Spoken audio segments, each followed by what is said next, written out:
Saan ka man naroroon, mahal ko, mananatili kang buhay sa aking puso. Ramdam kita sa bawat sandali. Dahil buhay na buhay ka sa himig ng pag-ibig. Himig ng pag-ibig. I need your love, you brighten up my day. Isang himig na maging gabay sa mga taong wagas na nagmamahalan. Duyan ng malabahagharing pag-ibig na hihili sa puso at pakiramdam. Himig ng pag-ibig. Isang dula na kung saan iikot ang iba't ibang kwento na inyong mapapakinggan mula Lunes hanggang Sabado.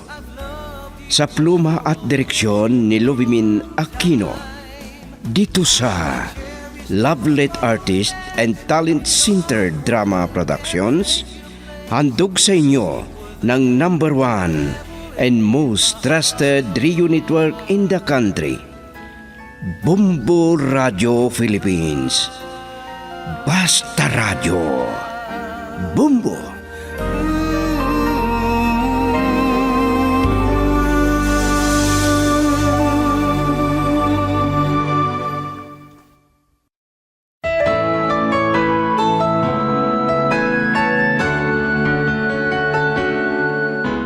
Ang nakaraan, dahil sa walang tigil na pangungulit ni Mang Sibyo sa anak kung sino ang nakabuntis sa kaniya, ipinagtapat na rin ni Rima na si Juancho ang pinagbintahan ng kanyang dangal noong kailangan nila ng pira para sa operasyon ng ama.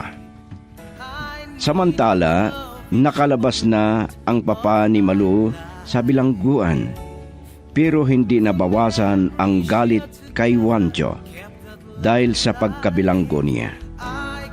At ngayon, narito ang karugtong ng isang linggong kwento natin na pinamagatang Bakit? Dito sa ating dula, Himig ng Pag-ibig. And no one can take your place deep within, forever in my heart. Bakit ngayon ka lang dumating? Madilim na. Dahil tinulungan ko si Attorney Ferrer sa pagpiyansa ni Papa. Kung ganon, nakalabas na. Oo. Ang alam mo siguro, matutulog ang Papa sa bilangguan. Hindi na bale. Ang importante ay nasubukan niya ang mabilang ko. Alam mo ba, nagalit na galit sa iyong Papa dahil sa ginawa mo. Dahil lang din sa ginawa niya, kaya siya nakulong. Pero sana, pag nagkita kayo, humingi ka ng tawad. Ano? Bakit ako hihingi ng tawad? Samantalang siyang may kasalanan. Para mawala ang galit niya sa'yo. Sorry, pero hindi ako hihingi ng tawad sa kanya. Ang masasabi ko, siya ang may kasalanan sa akin. Hindi lang siyang may kasalanan. Kahit ikaw, may kasalanan ka kay Papa. Ano naman ang kasalanan ko? Dahil sumugod dito sa bahay at nagpaputok ng baril? Ang pagsampal mo sa akin, nakalimutan mo na kasalanan mo yun kay Papa? Pwes, kung kasalanan ko yun sa kanya, ay may kasalanan ka rin. Ano naman ang kasalanan ko? Dahil nagsumbong ka, hindi sana madadagdagan ang galit niya sa akin kung hindi mo sinabi na sinampal kita. Kaya yun ang dahilan na pumunta rito at nagpaputok. Kaya tumawag ako ng pulis.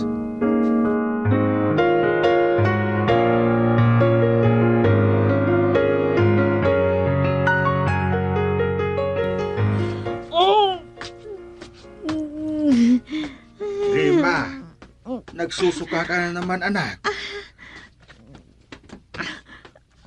Mahirap ang naglilitay.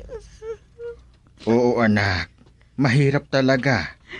Lalo na kung hindi mo ginusto ang pagbubuntis mo. Dalaga ako na nagbuntis. Ano na lang sasabihin ng mga kapitbahay, mga kaibigan at kakilala natin? Huwag mong isipin yan, anak. Ang isipin mo, alagaan mo ang sarili mo. Tay, Huwag ka masyadong nalulungkot. Baka may hindi mabuti na ibunga ng dinadala mong buhay. hindi ko mapigilan ang maiyak dahil sa ganitong kalagayan ko, tay.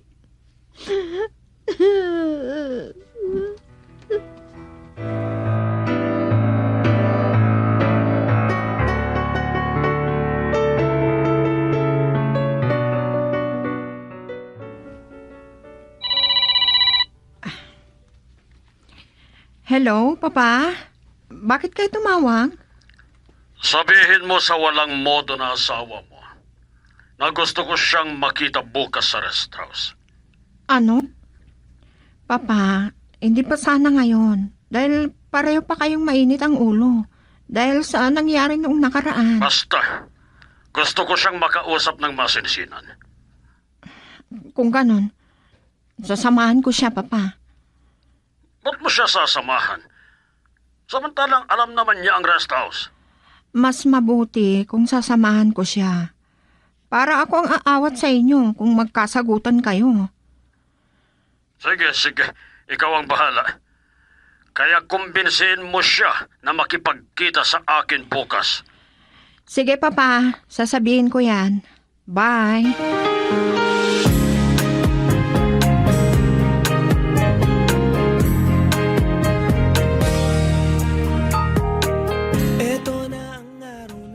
Gusto ni Papa na magkita kami? Oo. Para ano? Para ituloy niya ang masamang balak niya sa akin? Takot ka ba sa kanya? Hindi ako takot. Kahit magpatayan kami, kung yun ang gusto niya. Ano ka ba naman? Nininervyos ako sa sinasabi mo. Sabihin mo, hindi ako takot. Kahit wala akong baril. Tanungin mo kung saan ang gusto niya na magkita kami. Sa rest house daw. Kailan? Sabihin mo, nakahanda ako na makipagkita sa papa mo. Bukas daw ng hapon. O sige, pupunta ako. Baka ang akala niya ay takot ako sa kanya. Handa akong humarap sa kanya, kahit pagalit siya sa akin. Hindi lang ikaw ang pupunta. At sino naman ang kasama ko? Ako. Sasama ako. Dahil ayaw kong mapahamak kayo sa pagkikita ninyo. May tumatawag sa'yo. Baka si Papa na yan. Hindi ko alam kung sino itong tumatawag. At hindi naman nakapunbok sa akin. Sagutin mo lang. Baka importante ang sasabihin niya. Sige, sagutin mo na. At tutuloy ko lang yung labahin ko. Girl, I need you. I need your love.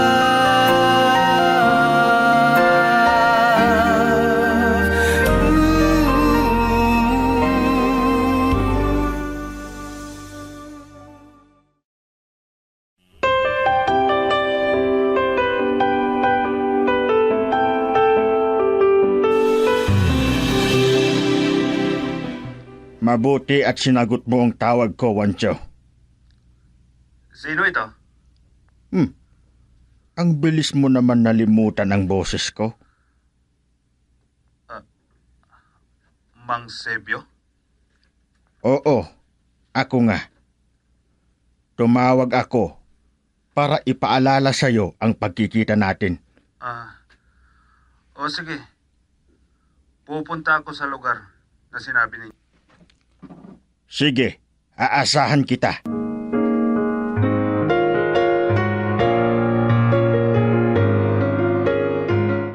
Sino kinausap niyo sa cellphone ninyo? Si Wancho. Ano naman ang sinabi niyo sa kanya? Ipinaalala ko na magkikita kami bukas. Tay, Oh, ba't ka umiyak? kasi tuwing marinig ko ang pangalan niya, naaalala ko ang pagbenta ko ng sarili ko. Ako ang dahilan kung bakit nagawa mo na ibenta ang dangal mo. Kaya mas mabuti sana na hindi ako naoperahan noon sa sakit ko. Tay, mahalaga kayo sa akin. Mahal ko po kayo. Ayokong mawala kayo. Kaya ako ibinenta ang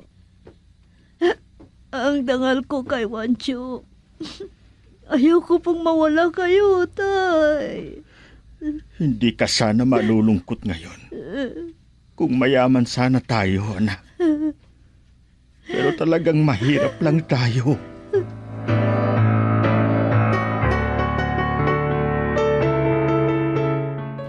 Wancho, ngayong araw ang pakikipagkita mo kay Papa. Pero nagbago ang oras na sinabi niya. Oh, anong oras ba? Hindi ngayon, kundi mga 3:00 ng hapon. Ano? Nako, yan din ang oras na makikipagkita ako kay Mang Sepio. Bakit hindi ka na nakakibot dyan? May iba akong lakad mamayang hapon. Ano? Kung ganun, hindi ka makikipagkita kay Papa mamayang hapon? Talagang hindi. Kung hindi niya sana binago ang oras, pwede sana. Ipagpaliban mo muna kung ano man ang lakad mo. Importante ang pakikipagkita mo kay Papa. Baka sakaling makapag-ayos kayo. Hindi pwede na ipagpaliban ko ang pupuntahan ko. Dahil matagal nang nakaschedule yun. Ano?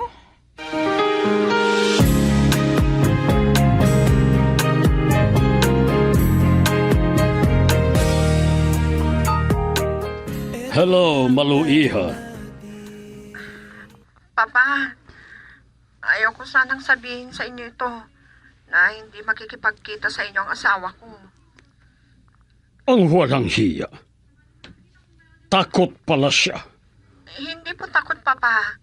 Pero may lakad daw siya sa itinakda ninyong oras. Kung ganon, ako ang pupunta sa banyo. Linawin namin ang lahat. Papa, hanggang ngayon ba, hindi pa rin mawalang galit ninyo kay Wancho?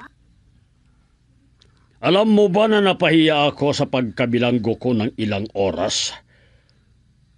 Kaya talagang kumukulo ang dugo ko sa Wancho na yon. Patawarin na sana ninyo, Papa. Dahil sa nagawa niyang magsumbong sa pulis.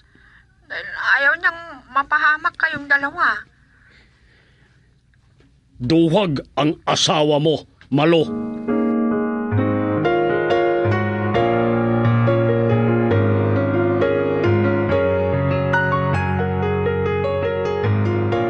Tay, talagang makipagkita kayo kay Wancho? Oo, anak. Ano kayang sasabihin niya kung malaman niya ang sitwasyon ko ngayon? Hindi ko alam.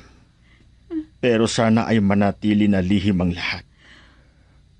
Kung malaman ng asawa niya ang nangyari sa amin ni Wancho, sigurado, malaking gulo. Oo nga, anak. Pero kailangang malaman ng lalaking yon na nabuntis ka. Girl, I need you. I need your love.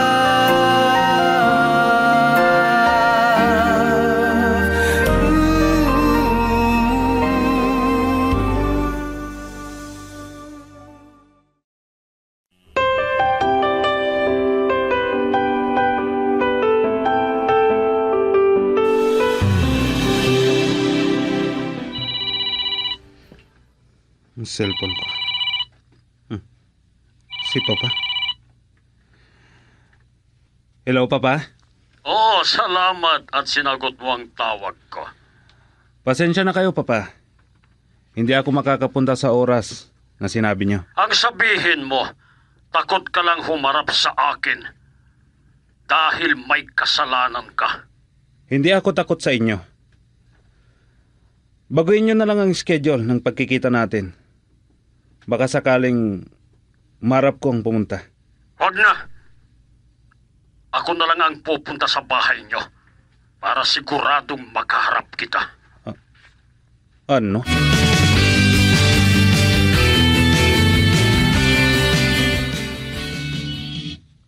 Hello, Papa? Saan ba talaga pupunta ang magaling mong asawa, Malo? Tumatawag ako sa kanya kanina. Sabi, on the way. Hindi ko alam, Papa. Dahil tinanong ko kung saan siya pupunta, pero hindi niya ako sinagot. Tanungin mo. O baka naman may ibang ginagawa na ang asawa mo, Iha. Ano? Mahirap na kung ipapalit ka ng asawa mo. Hindi niya magagawa yan, Papa. Dahil alam ko na ako ang mahal niya. Oo, ipagpalagay na lang natin na ganyan. Pero kung matukso, hindi na niya maisip ang mga pangako niya sa'yo. Ano, Papa? Bantayan mong mabuti ang asawa mo, Malo. Baka yan ang dahilan na patayin ko siya kung ipapalit ka niya sa ibang babae. Sige po, Papa. Salamat sa paalala.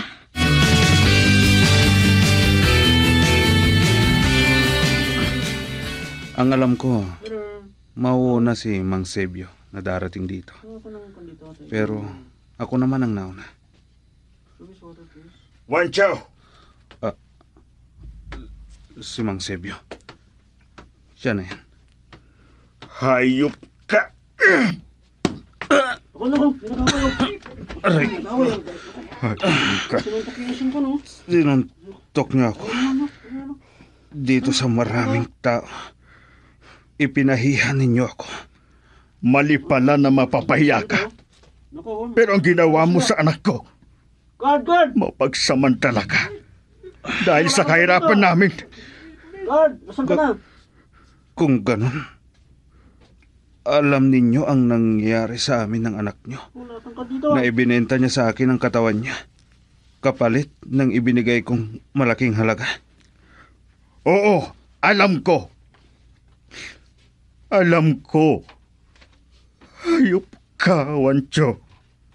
Sinamantala mo ang hirap naming buhay. Walang hiya ka. Wala ka bang konsensya? Ang anak ninyo ang nagbenta sa akin ng sarili niya. Kaya, huwag niyo akong sisihin. Kung mabuti kang tao, ay hindi mo gagawin yan sa anak ko. Pwede naman na ipautang mo ang pera mo sa amin. Pero anong ginawa mo? Patawarin ninyo ako. Malaking gulo kung malaman ng asawa mo ang ginawa mo sa aking anak. Pakiusap, Mang Sebio. Huwag ninyong sasabihin ang nangyari sa amin. Kahit anong lihim natin, ay alam ko na mabubunyag din. Lalo na at naglilihi ang anak ko. At ikaw ang ama ng dinadala niya sa kanyang sinapupunan. Ano? Totoo, Mang Sebio? Totoo ba? Oo. Naglilihi na ang anak ko. Nagbunga ang ginawa mong kalapastangan sa kanya. Kung ganun, isa na akong ama. May anak na ako. Tumigil ka! Huwag kang sumigaw at magsaya ng ganyan. Dahil hindi mo asawa ang anak ko. Kahit na, masaya ako dahil may anak na ako. Paano naman kung malaman ng asawa mong lahat? At yun ang dahilan para mawasak ang pagsasama ninyong mag-asawa.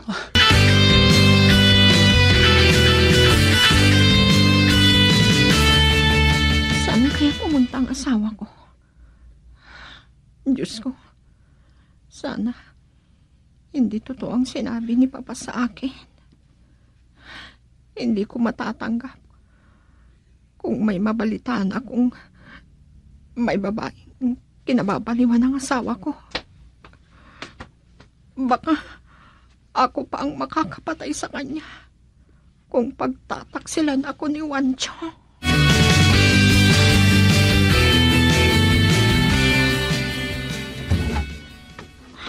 Tay, kumusta ang pagkikita niyo? Bigla na lang lumabas ang galit ko kanina nung makita ko. At hindi ko napigilan ang sarili ko. Kaya nasuntok ko sa loob ng restaurant. Ano? Sinuntok niyo si Wancho? Mabuti hindi ka ginantihan. Hindi. Dahil naisip niya na malaki ang kasalanan niya sa akin. Kaya naging maamo na parang karnero. Anong ginawa niya pagkatapos na sinuntok niyo? Pinahayag ko ang sobrang sakit ng loob ko sa kanya. Sinisi ko sa pagsasamantala niya. Dahil nabuntis ka niya. Tay, Oh, umiiyak ka na naman. talagang hindi ko mapigilan na umiyak. Tuwing maalala ko ang ginawa kong ganon. Pero, anong sinabi niya pagkatapos nalaman niya na buntis na ako? Nagsisigaw sa sobrang saya niya. Oh. At sinigaw niya na isa raw siyang ama. Ano? Saka lang tumigil na sinabi ko sa kanya na malaking gulo. Kung malaman ng asawa niya ang nangyari sa inyo. Girl, I need you. I need your love.